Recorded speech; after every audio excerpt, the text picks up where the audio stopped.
महाराष्ट्र से उत्तर प्रदेश तक बच्चे ले रहे हैं भाग। डिजिटल बाल मेला में वीडियो बनाकर भेजना है आज। आप अपने वीडियोस 8005915026 पर व्हाट्सएप या टेलीग्राम कर सकते हैं। नमस्कार, फर्स्ट इंडिया न्यूज देख रहे हैं आप और आपके साथ हूं मैं खुशबू मिश्रा। वक्त राजस्थान 10 बजे का है। चलिए शुरुआत करते हैं संभागवार बड़ी खबरों का सिलसिला। सबसे पहले बात जयपुर संभाग की बड़ी खबर बता रहे हैं हमारे सहयोगी नरेश शर्मा। मुख्यमंत्री अशोक गहलोत के एक बयान ने प्रदेश की राजनीति में हलचल मचा दी है। सिरोही के शिवगंज में कांग्रेस कार्यालय के उद्घाटन समारोह के दौरान मुख्यमंत्री अशोक गहलोत ने भारतीय जनता पार्टी पर बड़ा आरोप लगाते हुए कहा कि प्रदेश सरकार को एक बार फिर अस्थिर करने की कोशिश की जा रही है। मुख्यमंत्री अशोक गहलोत के आज एक बयान से प्रदेश की सियासत में खलबली मच गई है। शिवगंज में कांग्रेस कार्यालय के उद्घाटन समारोह के दौरान मुख्यमंत्री अशोक गहलोत ने भारतीय जनता पार्टी पर बड़ा आरोप लगाते हुए कहा कि प्रदेश में एक बार फिर सरकार गिराने का खेल शुरू होने के संकेत मिले हैं। उन्होंने कहा कि महाराष्ट्र में भी सरकार गिराने की चर्चाएं हैं। मुख्यमंत्री अशोक गहलोत ने देश के गृह मंत्री पर आरोप लगाते हुए कहा कि उन्होंने अगस्त में सियासी संकट के दौरान हमारे कांग्रेस के विधायकों को बैठाकर चाय नमकीन खिलाई और बताया कि सरकार गिरने वाली है। वहीं उन्होंने एक अन्य मंत्री पर भी बड़ा आरोप लगाते हुए कहा कि उन्होंने कोर्ट के जज पे फ़ोन से बात की और सरकार गिराने का नाटक किया।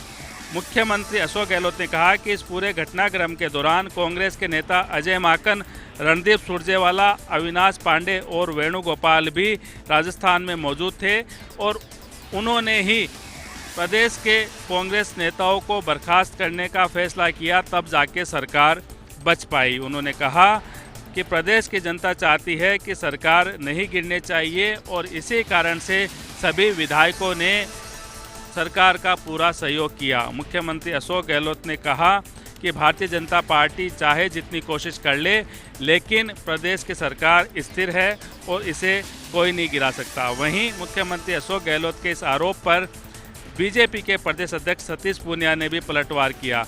पूनिया ने कहा कि अशोक गहलोत शासन चला पाने में अक्षम है, इसलिए झूठा और तथ्यहीन आरोप लगा रहे हैं। उन्होंने कहा कि कांग्रेस के अंदर घर में झगड़ा चल रहा है जिससे मुख्यमंत्री परेशान है। इसके लिए बीजेपी पर बिना कोई सबूत के कोई न कोई आरोप लगा रहे हैं। वहीं बीजेपी के वरिष्ठ नेता गुलाब चंद कटारिया ने कहा कि कांग्रेस के अंदर इतना अंदरूनी झगड़ा है कि खुद कांग्रेस अपने ही अंतर्विरोध के कारण सरकार गिर जाएगी। मुख्यमंत्री के इस बयान के बाद प्रदेश की राजनीति गरमाई हुई है और आरोप प्रत्यारोप के सिलसिले भी शुरू हो गए हैं। लेकिन देखना यह है कि नए साल में प्रदेश की राजनीति किस करवट बैठेगी।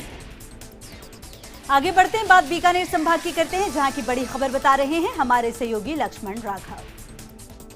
ऊर्जा मंत्री डॉक्टर बीडी कल्ला बीकानेर दौरे पर रहे।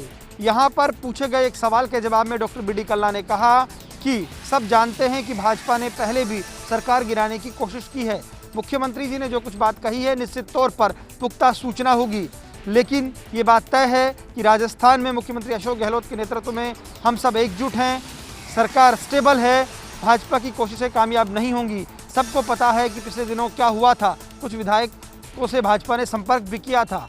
वहीं बीकानेर में कोरोना कंट्रोल को लेकर बीडी कल्ला ने एक तरह से बैठक ली। इसके अलावा 19 अन्य बिंदुओं पर भी चर्चा की। डॉक्टर बीडी कल्ला का बैठक का अंदाज इस बार अलग था। उन्होंने विभाग के अधिकारियों को 1 to 1 बुलाकर फीडबैक लिया।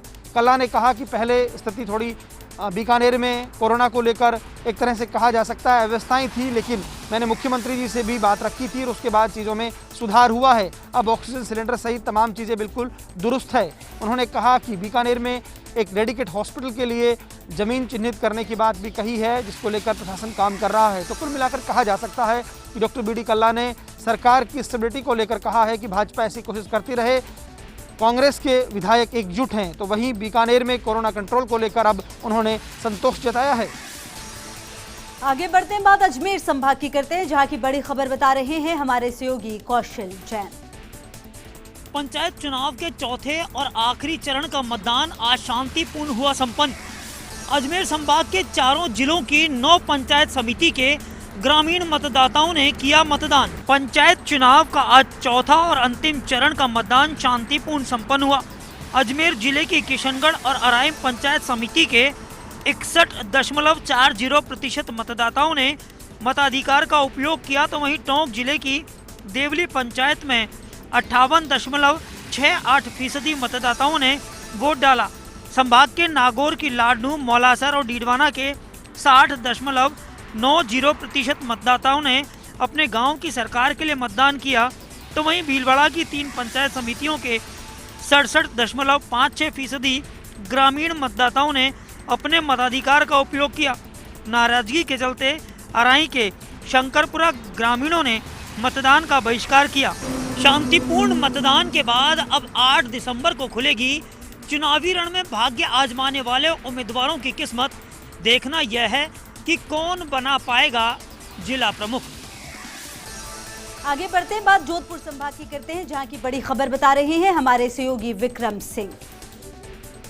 प्रदेश सरकार की जो मूल नीति है भ्रष्टाचार मुक्त शासन देना, उसी का नतीजा है कि आज सिरोही एसीबी की टीम ने सिरोही जिले के एक पटवारी को रंगे हाथों गिरफ्तार किया। सिरोही एसीबी की टीम ने आज अल सवेरे जब प्रियंका होटल जो स्वरूपगंज के पास में स्थित है, स्वरूपगंज हाईवे पे जो स्थित होटल है, होटल के रूम नंबर 113 में जहाँ पे एक पटवारी ठहरा हुआ था, और ये पटवारी पिछले 4 से 6 महीने से यहाँ पे लगातार रह रहा है और होटल के कमरे में एक लग्जरी ज़िंदगी जो जी रहा था, वो पटवारी एक किसान से लगातार दबाव दे करके नकल देने की एवज में 10,000 रुपये की मांग कर रहा था, जिसको लेकर के 7,000 रुपये वो पहले ही ले चुका था और 3,000 की राशि है वो आज लेते हुए एसीबी की टीम ने उसे रंगे हाथों गिरफ्तार किया। वहीं होटल के कमरे की जब तलाशी ली गई तो एसीबी को 1.5 लाख रुपये की राशि भी वहाँ पर नकद मिली, जिसका भी पटवारी के पास में कोई संतोषजनक जवाब नहीं था, जिसके कारण एसीबी ने वो 1.5 लाख की राशि है वो भी जब्त करके अपने कब्जे में ले लिए। साथ ही पटवारी को गिरफ्तार करके सिरोही ले जाया गया। वहाँ से कल उसको एसीबी के कोर्ट में पाली पेश किया जाएगा। उसके बाद में आगे की जो भी कार्रवाई होगी वो की जाएगी। साथ ही आपको बता दें कि प्रदेश की जो सरकार है वो लगातार भ्रष्टाचार मुक्त शासन देने की जो बात करती है, अशोक गहलोत लगातार इस बात को लेकर के हमेशा संजीदा रहते हैं कि प्रदेश के अंदर किसी भी प्रकार का कोई भ्रष्टाचार का नामो निशान जो है वो मिटना चाहिए। इसी को लेकर के सिरोही की एसीबी की जो टीम है वो लगातार पिछले 2 साल से जब से सरकार बनी है तब से आज तक करीब 8वीं कार्रवाई है ये, जो लगातार 8 लोगों को यहाँ पर ट्रैप करके रंगे हाथों गिरफ्तार किया है। तो ये अपने आप में दर्शाता है कि सिरोही की जो टीम है वो भी सरकार की नीति के अनुसार जीरो टॉलरेंस को लेकर के, भ्रष्टाचार मुक्त शासन को लेकर के यहाँ पर लगातार डटी हुई है और लगातार कार्रवाइयाँ कर रही है। ये बड़ी उपलब्धि मानी जाती है। आगे बढ़ते हैं, बात उदयपुर संभाग की करते हैं, जहाँ की बड़ी खबर बता रहे हैं हमारे सहयोगी रवि शर्मा। पंचायत चुनाव के चौथे और अंतिम चरण में आज उदयपुर जिले की 5 पंचायत समितियों में शांतिपूर्वक मतदान संपन्न हुआ। कोविड-19 के प्रोटोकॉल के चलते तमाम मतदाता मास्क लगाकर अपने मताधिकार का प्रयोग करने पहुंचे, तो वहीं सलूम्बर पंचायत समिति के कुछ संवेदनशील बूथों पर पुलिस का अतिरिक्त जाब्ता भी तैनात रहा। हालांकि दिन भर में ईवीएम मशीनों में छोटी मोटी खराबी को छोड़कर किसी भी तरह की कोई अप्रिय वारदात की सूचना नहीं आई। उदयपुर जिले की 5 पंचायत समितियों में चौथे और अंतिम चरण का मतदान आज संपन्न हुआ। कुछ एक पोलिंग बूथ पर ईवीएम में खराबी के मामले को छोड़ दें तो मतदान प्रक्रिया शांतिपूर्वक संपन्न हुई। दरअसल उदयपुर जिले की झल्लारा, लसाड़िया, सेमारी, सलूम्बर और जैसमंद पंचायत समितियों में आज 81 पंचायत समिति सदस्य और 11 जिला परिषद सदस्य के लिए मतदान हुआ। कोविड-19 के दौर के चलते मतदान केंद्रों पर मास्क लगाकर आए मतदाताओं को ही प्रवेश दिया गया। सलूम्बर इलाके के संवेदनशील बूथ पर अतिरिक्त पुलिस जाब्ता भी तैनात किया गया। अंतिम चरण में आज 532 मतदान केंद्रों पर मतदान हुआ। अब 8 दिसंबर को सभी पंचायत समितियों और जिला परिषद सदस्य के लिए हुए चुनावों की मतगणना होगी, जिसके लेकर अभी से ही दोनों ही प्रमुख राजनीतिक दलों ने अपने तमाम प्रत्याशियों की बाड़ेबंदी शुरू कर दी है। आगे बढ़ते हैं, बात भरतपुर संभाग की करते हैं, जहां की बड़ी खबर बता रहे हैं हमारे सहयोगी रवि कटारा। भरतपुर की मथुराखेड़ थाना पुलिस ने बड़ी कार्रवाई करते हुए पिकअप में ले जाई जा रही अवैध शराब को किया बरामद। पिकअप चालक पिकअप छोड़कर हुआ फरार। भरतपुर की मथुराखेड़ थाना पुलिस ने बड़ी कार्रवाई करते हुए पिकअप में ले जाई जा रही सीमेंट के कट्टों में दबाकर शराब के 70 कार्टन बरामद किए हैं। प्रशिक्षु आरपीएस पूनम चौहान ने बताया कि मुखबिर की सूचना पर अटरबंद स्थित सिरसी वाले हनुमान जी के पास एक पिकअप के द्वारा शराब ले जाने की सूचना मिली थी, जिस पर कार्रवाई करते हुए मौके पर पिकअप में शराब की पेटियां बरामद की गई हैं। प्रशिक्षु आरपीएस पूरम ने बताया कि पुलिस को दरा पीछा करने पर गाड़ी छोड़कर ड्राइवर चाबी लेकर फरार हो गया था। प्रशिक्षु आरपीएस पूरम चौहान ने बताया कि पकड़ी गई शराब की जांच की जा रही है। ये शराब कहां से लाई जा रही थी और कहां ले जाई जा रही थी। वहीं पुलिस ने मामला दर्ज कर जांच शुरू कर दी है। आगे बढ़ते बात कोटा संभाग की करते हैं, जहां की बड़ी खबर बता रहे हैं हमारे सहयोगी गुल मोहम्मद। सूदखोरों से परेशान व्यापारी ने तालाब में लगाई छलांग, समय रहते गोताखोरों की टीम ने बचाया सकुशल। कहते हैं कि जाखों राके साइयां मार सके ना कोई, ये कहावत कोटा में उस समय चरितार्थ हुई जब खुदकुशी करने गया एक व्यापारी मानो आसमां से गिरा और खजूर में अटक गया हो। दरअसल कोटा के किशोर सागर तालाब में आज अलसुबह एक व्यापारी विकास ने मौत की छलांग लगाई थी, लेकिन विकास तालाब में लगे फाउंटेन में अटक गया और उसकी जान बच गई। करीब सुबह 5:45 बजे जब विकास किशोर सागर तालाब में खुदकुशी करने के लिए कूदा तो वहां तालाब में लगे फाउंटेन में अटक गया। तालाब के पास मॉर्निंग वॉक पर गए कुछ लोगों ने निगम के गोताखोरों की इसकी सूचना दी, जिस पर निगम के टीम ने तत्काल मौके पर पहुंचकर पुलिस लाइन निवासी विकास को बाहर निकाल लिया और उसकी जान बच गई।